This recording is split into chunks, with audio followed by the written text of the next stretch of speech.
오늘은 시편 말씀을 가지고 함께 묵상하기를 원합니다. 오늘 시편 말씀 우리에게 아주 익숙한 시편의 말씀입니다. 나의 영혼이 잠잠히 하나님만 바라며, 오늘 1절과 5절에 반복해서 이 말씀을 반복하고 있습니다. 시인은 하나님만을 바라보겠다, 하나님께 시선을 고정하겠다라고 말합니다. 오늘 이 시편에 쓰인 이 히브리어 바란다라는 뜻은 단어는 히브리어로 아크라는 히브리어거든요. 아크라는 단어인데 이 단어는 참으로, 오직이라는 뜻으로 해석되는 단어입니다.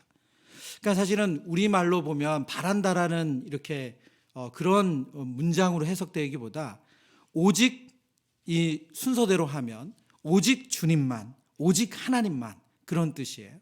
오직 주님만, 오직 하나님만, 오직 하나님만, 오직 주님만이라고 지금 시편에 이 저자는 의지적으로 외치고 있습니다. 그 이유가 무엇인가? 2절에 보면 시편 기자가 이렇게 말하죠. 오직 그만이 나의 반석이요 나의 구원이시요 나의 요새시니 내가 크게 흔들리지 아니하리로다. 그리고 5절에도 또 한 번 이렇게 말합니다. 내가 흔들리지 아니하리로다. 지금 왜 오직 하나님만, 오직 주만 의지적으로 이렇게 하나님의 사람이 하나님 앞에 외치고 있는가? 그 이유는 그가 크게 흔들리는 상황이기 때문에 그렇습니다. 그의 삶이 흔들리고 그의 상황이 흔들립니다. 3절과 4절에 보면 그가 왜 흔들리는지 그 이유를 성경이 알려주고 있습니다. 3절과 4절 말씀, 시편 3절 4절 우리 함께 읽어봅니다. 다리같이 사람을 죽이려고 너희가 일제히 공격하기를 언제까지 하려느냐. 그들이 그를 높은 자리에서 떨어뜨기만 꾀하고 거짓을 즐겨하니 입으로는 축복이요 속으로는 저주로다. 넘어지는 담과 흔들리는 울타리같이 사람을 죽이려고 너희가 일제히 공격하기를 언제까지 하려느냐. 4절에 보면 그의 높은 자리에서 떨어뜨리기만 꾀하고 거짓을 즐겨한다. 지금 시편의 저자가 처한 상황을 우리가 알 수가 있죠. 사람을 죽이려고 일제히 공격을 하고 있대요. 지금 그가 그런 공격을 당한다는 거죠. 그가 높은 자리에서 떨어뜨리기만을 누군가가 그렇게 꾀하고 있고 원한다는 말입니다. 시편 61편과 62편의 배경을 성경학자들 중에는 다윗이 압살롬에 의해서 도망치는 그 과정에 쓴 시편으로 보는 학자들이 있습니다. 그들의 견해에 따르면 지금 다윗은 압살롬에 의해서 그의 다윗을 무너뜨리려고 하는, 다윗이 꼭 무너지는 담 같은 거죠. 기울어져 있는 담입니다. 그런데 그 담을 밀어서 넘어뜨리려고 하는 거예요. 그리고 다윗의 신하들이 그를 배신해서 그를 높은 곳에서 떨어뜨리려고 합니다. 지금 그의 인생이 흔들리고 그의 삶이 흔들리는 상황이죠. 사무엘하 15장 12절에 보면 다윗이 처한 상황을 우리가 알 수 있는 아주 중요한 본문이 있는데요. 사무엘하 15장 12절에 제사 드릴 때 압살롬이 사람을 보내 다윗의 모사길로 사람 아히도벨을 그의 아히도벨을 잠시만요. 약간 본문의 말씀이 좀 잘못 들어간 것 같아요. 제가 다시 한번 읽어드릴게요. 본문의 주소가 잘못 들어간 것 같습니다. 제가 본문의 말씀을 읽어드릴게요. 제사 드릴 때에 압살롬이 사람을 보내 다윗의 모사길로 사람 아히도벨을 그 성읍의 길로 청하여 온지라. 그 다음 구절이 빠진 거죠? 맞습니다. 반역하는 일이 커가매 압살롬에게로 돌아오는 백성이 많아지니라. 지금 다윗의 모사였던 아히도벨이 다윗을 배신하고 그의 아들 압살롬의 편에 섰습니다. 그래서 그를 높은 자리에서 끌어내리는데 어떻게 끌어내립니까? 많은 백성들이 다윗이 아닌 그의 아들 압살롬을 따르게 하는 겁니다. 다윗의 이 시편을 오늘 우리에게 적용하면 어떨까요? 다윗의 삶이 흔들리고 다윗의 믿음이 흔들리는 이 상황을 오늘 우리는 어떻게 적용할 수 있습니까? 우리에게도 지금 압살롬처럼, 우리에게도 그들의 신하처럼 우리를 공격하는 적이 있습니까? 여러분, 성경은 사람을 향해서 우리의 적이라고 말하진 않아요. 성경이 우리에게 말씀하시는 적은 다릅니다. 존 마크 코어 목사님이 쓴 거짓들의 진실이라는 책에 보면 이런 설명을 해주세요. 수세기 동안 예수님의 도를 가르치는 선생들은 영혼의 새 적이라는 패러다임을 사용했다. 이 패러다임은 현대 사회에서 사라진 지 오래다. 그런데 이 새 적이 무엇인가? 세상, 육체, 마귀다. 여러분, 세상, 육체, 마귀, 이것이 성경에서 말씀하시는 영혼의 새 적이래요. 말하자면 다윗에게 압살롬 같았고 다윗에게 아이도벨 같은 그 적이라는 거예요. 신학적으로 우리의 영적인 적은 세 가지로 규명이 됩니다. 바로 세상이고 육체이고 마귀입니다.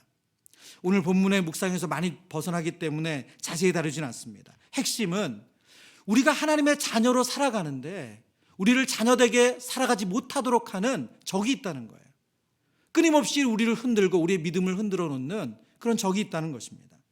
베드로전서 5장 8절 말씀, 우리가 잘 아는 말씀이죠. 우리 소리내서 다시 읽어봅니다. 근신하라 깨어라. 너희 대적 마귀가 오늘 사자같이 두루다니며 삼킬 자를 찾나니. 아멘. 앞서 설명드린 것처럼 영적인 세적의 가장 대표적인 적이 바로 마귀입니다. 마귀는 우리의 삶을 흔들어 놓기 위해서 끊임없이 우는 사자처럼 우리를 지켜보고 있습니다. 그래서 우리 삶에 일어나는 고난, 어려움, 우리가 예상치 않은 일들을 통해서 하나님을 의심하고 하나님께 멀어지게 합니다. 저희가 욥기 말씀을 매일 성경을 통해서 묵상하고 있습니다. 욥기 말씀을 보면 욥은 까닭 없는 고난을 당하죠. 근데 욥이 까닭 없는 고난을 당하는데 욥의 고난 가운데서 욥이 끊임없이 하나님을 의심하도록 만드는 그 대상이 있습니다. 바로 사단이죠. 그래서 욥기 1장과 2장에서는 천상회의를 통해서 욥이 왜 이런 고난을 당했는지를 설명하고 그 안에 사단이 있음을 설명해 주고 있습니다. 욥이 진정 원하는 것은 욥이 선하신 하나님을 의심하는 겁니다. 욥기 9장에 보면 이런 욥의 하나님을 향한 안타까운 간구이자 탄식이 있습니다. 15절부터 18절의 말씀입니다. 욥기 9장 15절에서 18절, 우리 세 번역으로 같이 읽어보겠습니다. 시작. 비록 내가 옳다 해도 감히 아무 대답도 할 수 없다. 다만 나로서 할 수 있는 일은 나를 심판하실 그분께 은총을 비는 것뿐이다. 비록 그분께서 내가 말하는 것을 허락하신다 해도 내가 부르짖는 소리를 귀 기울여 들으실까? 그분께서 머리털 한 오라기만한 하찮은 일로도 나를 이렇게 짓눌러 부수시고 나도 모를 이유로 나에게 많은 상처를 입히시는데 숨 돌릴 틈도 주시지 않고 쓰라림만 안겨주시는데 그분께서 내 간구를 들어주실까? 세번역 성경으로 조금 더 우리에게 와닿는 어감으로 읽어봤습니다. 욥은 1장과 2장을 보면 욥은 하나님 앞에 온전하고 정직하고 악에서 떠난 자라고 평가합니다. 가장 이상적인 그리스도인의 모습이죠. 근데 그런 욥이 9장에 와서는 하나님을 향해서 이렇게 탄식하며 하나님 앞에 이야기하고 있습니다. 무엇입니까? 내가 비록 옳다고 해도 감히 아무 대답도 할 수 없다. 다만 나로서 할 수 있는 것은 나를 심판하실 그분께 은총을 비는 것뿐이다. 비록 그분께서 내가 말하는 것을 허락하신다고 해도 내가 부르짖는 소리를 귀 기울여 들으실까? 무슨 말이에요? 하나님이 정말 나는 죄를 지은 게 없는데, 그래서 나는 죄를 지은 게 없다고 하나님께 내가 호소한다고 해도 하나님이 선한 재판장이 되셔서 그거 들어주시는 분인가? 지금 그 얘기를 하고 있는 거예요. 욥기 9장에 가면 욥이 진정 하나님 앞에 하나님 저는 정말 하나님 이해되지 않습니다 하는 그런 마음을 표현하고 있어요. 사단이 정말로 원했던 것은 무엇입니까? 욥이 선하신 하나님을 의심하는 거예요. 욥이 하나님 앞에 정직하게 보였던 그 모습이 아니라 정말 하나님에 대한 의구심을 가지고 하나님을 바르게 보지 않는 겁니다. 다시 시편으로 돌아와서 오늘 시편 62편의 말씀을 다윗이 쓴 시라고 본다고 했을 때 다윗은 믿었던 아들 압살롬과 믿었던 신하들의 배신으로 인해서 삶이 흔들립니다. 어찌 보면 욥처럼 선하신 하나님을 의심할 수밖에 없는 상황이죠. 그의 믿음의 기초가 흔들리는 상황입니다. 그런데 이 상황에서 다윗이 어떻게 이 믿음이 흔들리는 이 상황에서 자신의 믿음을 지켜냈는지, 그것이 오늘 시편 62편의 내용입니다. 우리의 믿음이 흔들릴 때, 우리의 삶이 흔들릴 때 하나님께서 우리에게 주시는 지혜는 첫 번째로 잠잠히 기다리는 것이라고 말씀합니다. 잠잠히 기다린다. 오늘 1절의 말씀 한 번 더 읽어보겠습니다. 우리 62편 1절입니다. 시작. 나의 영혼이 잠잠히 하나님만 바라며 나의 구원이 그에게서 나오는도다. 나의 영혼이 잠잠히 하나님만 바라며. 여러분, 잠잠히 기다리는 것. 오늘 이 잠잠하다는 말은 말하지 말고라는 뜻이에요. 말하지 말고. 침묵, 이 두미아라는 히브리어거든요. 침묵하다, 소리가 나지 않는다, 조용한 상태입니다. 말 그대로 아무것도 하지 않는 거예요. 이게 잠잠하다는 거예요. 우리말 표현과 똑같죠. 예. 근데 여러분의 믿음이 흔들리고 삶이 흔들리는데 아무것도 하지 않는다. 여러분, 아무것도 하지 않는 것이 힘이 들어갈까요, 안 들어갈까요? 맞습니다. 힘이 들어갑니다. 여러분, 우리의 믿음이 흔들리고 우리의 마음에 의심이 들고 우리의 상황이 흔들리는데 아무것도 하지 않고 그 자리를 버틴다는 것은 엄청나게 힘을 써야 돼요. 왜요? 왜 그렇습니까? 기존에 있던 믿음을 지키고 있는 것이기 때문에 그래요. 기존에 있던 그 믿음의 자리에서 벗어나지 않는 것이기 때문에 그렇습니다. 여러분, 사람들이 시류에 따라서 다 흔들리면, 다 저리로 움직이면 우리로 그리로 가고 싶잖아요. 근데 하나님 내게 지키라는 자리가 있어요. 근데 그 자리를 지키고 서 있으려면 힘이 안 드는 것이 아니라 그건 똑같이 힘이 드는 일이에요. 골로새서 1장에 보면 골로새 교회를 향해서 바울이 이렇게 말합니다.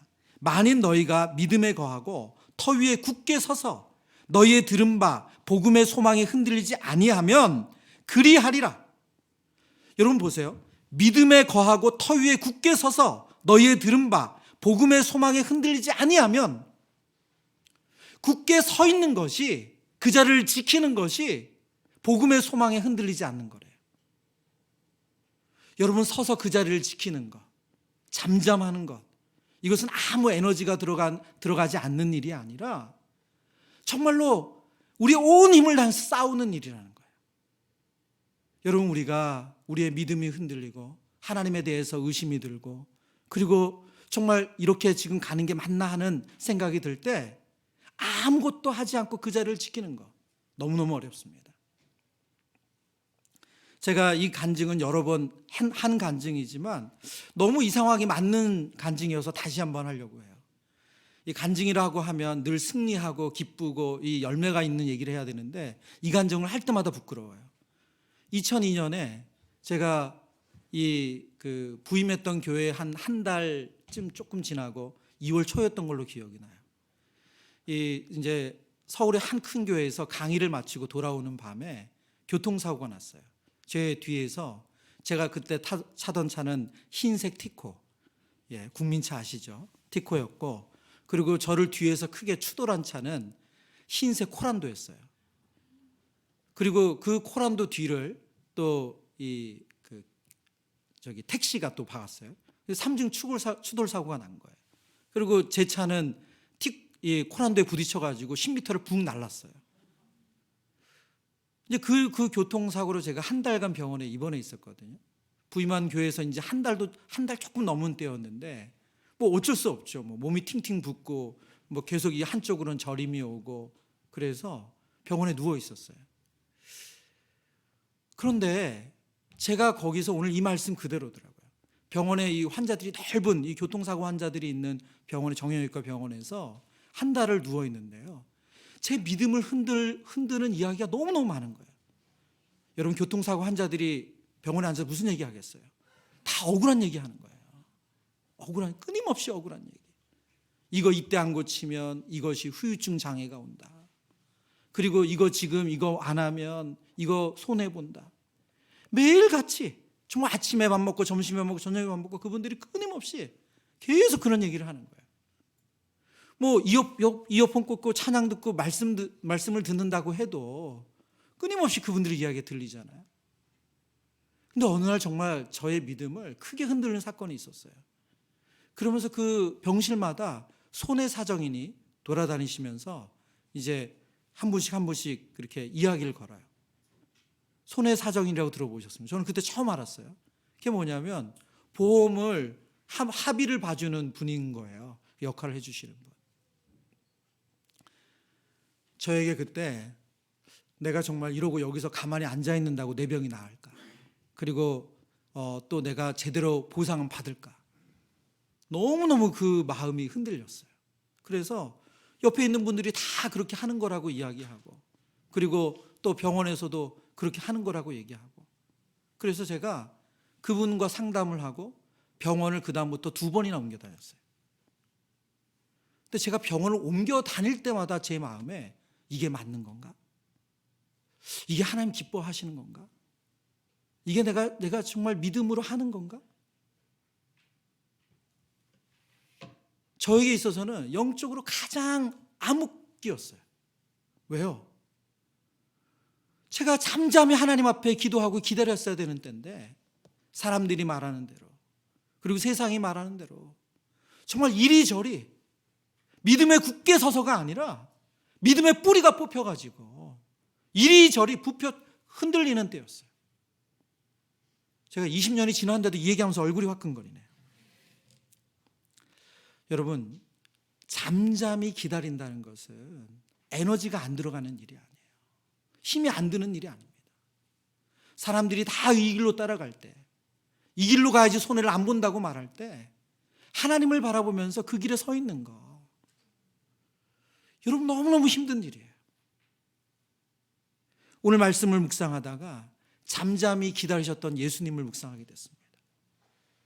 여러분, 예수님이 기적을 행하실 때마다 사람들은 예수님을 요동했어요. 예수님을 격동시켰어요. 예수님, 우리의 왕이 되어주세요. 예수님, 더 큰 것을 보여주세요. 그때마다 예수님은 어떻게 하셨습니까? 잠잠히 기다리셨어요. 사람들을 떠나서 한적한 곳에서 기도하셨어요. 여러분, 잠잠히 기다린다는 것은 하나님 앞에 기도한다는 뜻입니다. 하나님께서 말씀하시길 기다린다는 뜻이에요.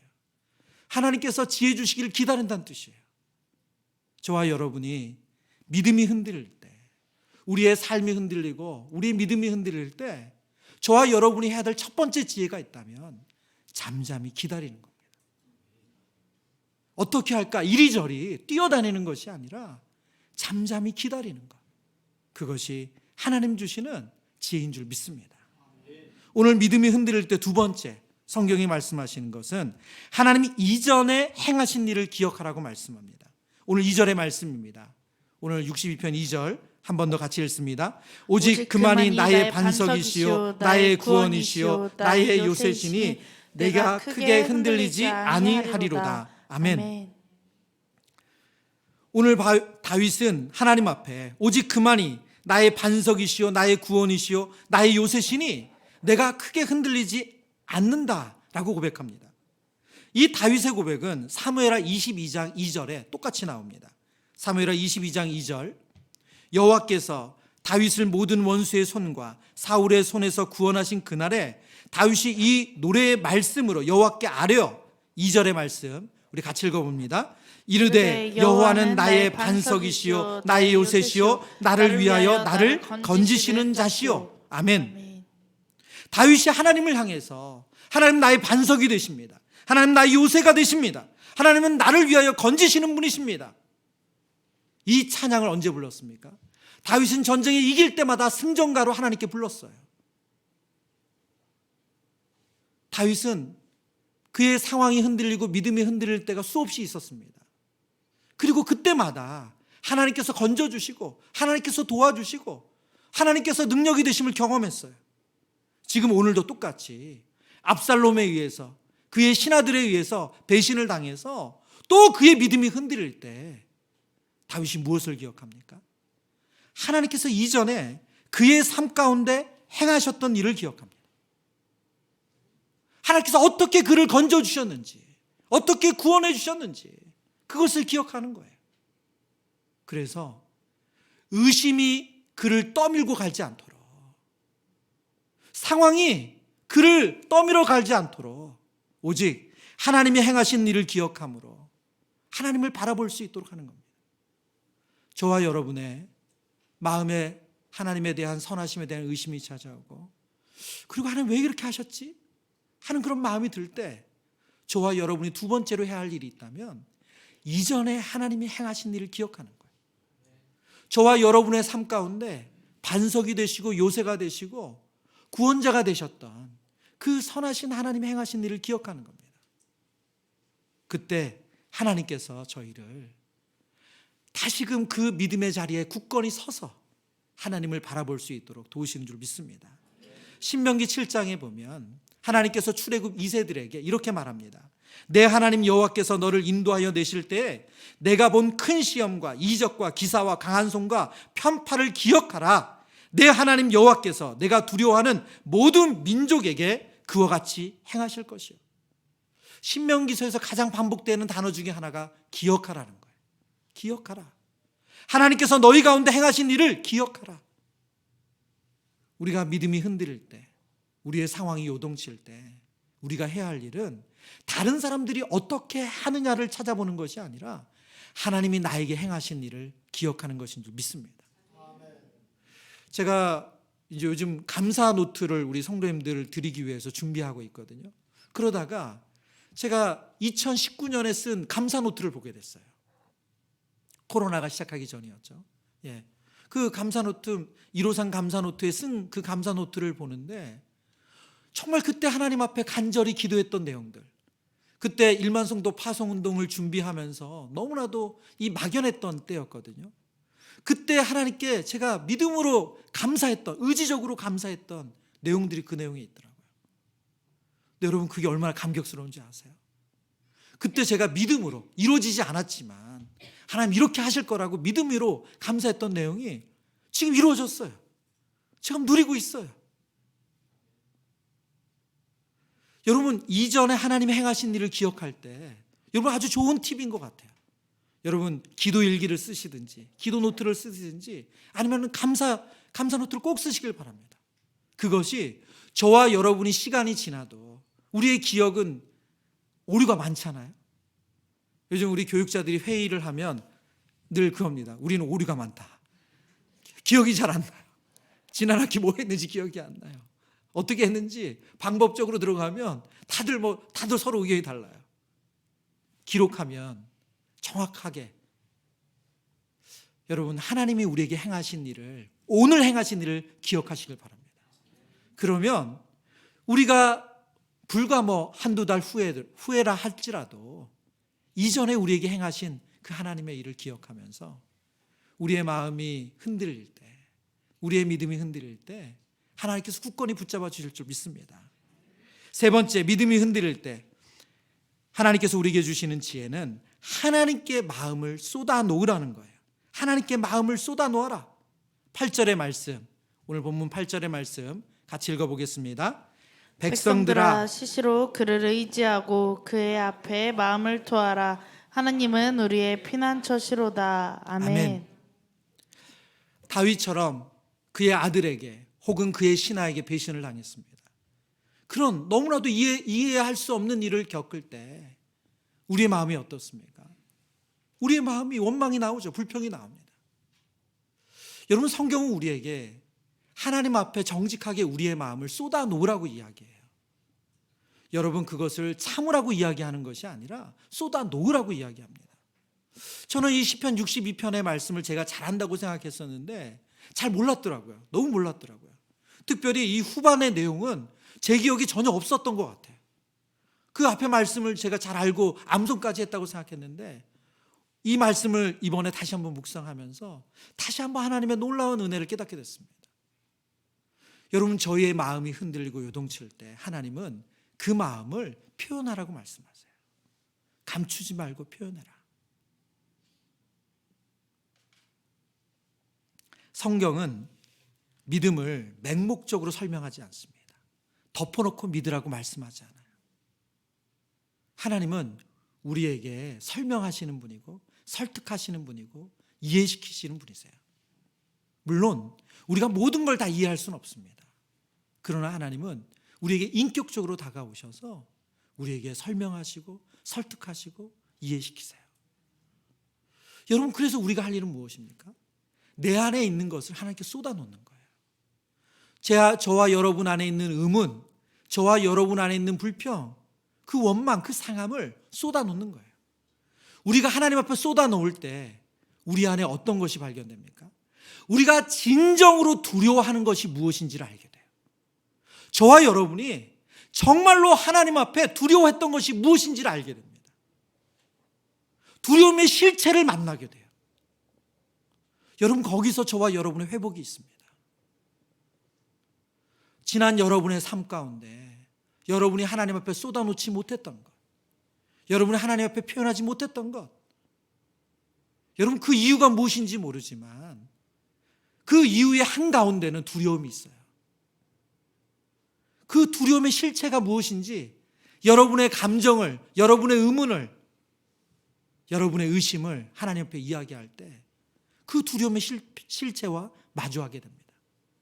여러분, 거기서 우리의 믿음이 회복돼요. 여러분, 거기서 우리가 하나님을 하나님으로 바로 인정할 수가 있어요. 그러지 않으면 우리는 늘 하나님과 뭔가 막힌 담이 있는데, 해결되지 않는 어떤 그 마음이 있는데, 그냥 하나님 이거 뭐 얘기하지 않아도 그냥 그런 거지 뭐. 우리 스스로 덮고 하나님과의 관계를 맺으며 적당한 거리를 두고 신앙생활을 할 수밖에 없습니다. 여러분, 이것은 하나님과의 우리 관계뿐만이 아니라 우리 안에 모든 인간관계가 똑같지 않습니까?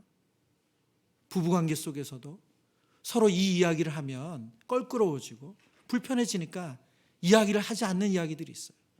여러분, 그걸 이야기하지 않는다고 해서 서로 좋은 관계가 유지되지 않습니다.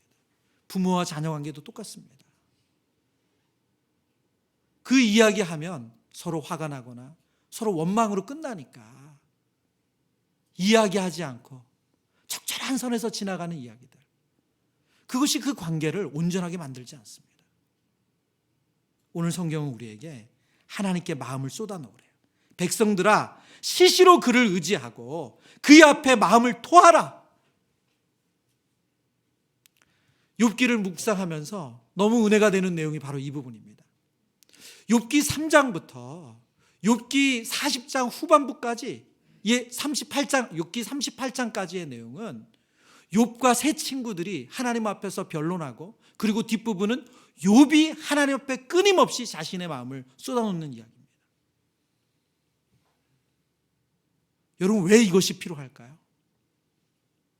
하나님은 그 마음에 있는 것을 다 쏟아놓기를 원하세요. 근데 신기한 것은 하나님께서 그 욥의 이야기에 대해서, 욥의 질문에 대해서 다른 그것에 대해서 인과율적인 대답을 단 한 말씀도 하지 않으셨어요. 욥이 끊임없이 하나님께 던지는 그 질문에 대해서 이건 이거야 라는 대답을 욥기에 보면 단 한 말씀도 하지 않으셨어요. 욥의 그 모든 그 쏟아놓는 악한 이야기들, 불평과 원망을 다 들으셨는데 그것에 대해서 너 그거 잘못 생각한 거야, 내가 그런 적 없어, 네가 오해한 거야, 그런 말씀 단 하나도 안 하셨어요. 욥기 후반부에 가면 하나님께서 그것에 대해서 설명하시는 것이 아니라 하나님이 누구신지를 보여주세요. 그리고 욥은 자신의 질문을 다 거두고 하나님 앞에 회개하고 또 하나님과 온전한 관계를 회복하는 것을 보게 됩니다. 저는 이것이 신앙의 신비인 것 같아요. 저와 여러분이 하나님 앞에 가지고 있는 의구심, 의심을 그것에 대해서 질문을 하고 인과율적으로 하나님이 답을 주신다고 저와 여러분이 하나님을 온전히 신뢰하게 되는 것이 아니라는 거예요. 지나간 고난에 대해서 하나님이 이건 이래서 그런 거야 라고 해석해 주신다고 해서 여러분이 하나님을 온전히 신뢰하게 되는 것이 아니라는 거예요. 그러나 꼭 필요한 과정이 있는데, 그것은 저와 여러분이 가지고 있는 하나님에 대한 마음, 그 서운한 마음, 그 섭섭한 마음, 해결되지 않는 마음은 꼭 하나님 앞에 쏟아 놓아야 한다는 것입니다.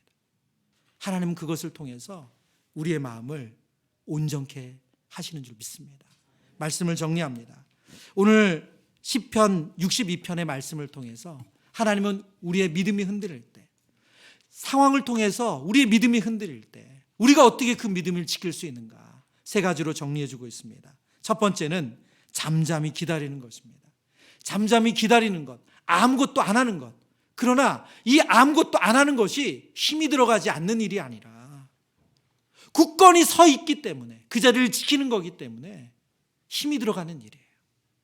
두 번째, 믿음이 흔들릴 때 하나님이 이전에 행하신 일을 기억하는 것입니다. 우리의 삶 가운데 도우시고 일하셨던 그 선하신 하나님의 일을 기억하는 것입니다. 그리고 세 번째, 하나님께 우리의 마음을 쏟아놓는 것입니다. 우리의 마음에 가지고 있는 의심과 불평과 원망을 감추는 것이 아니라, 누르는 것이 아니라 그것을 쏟아놓음으로 참되신 하나님을 만날 수 있는 은혜가 저와 여러분의 있기를 축원합니다.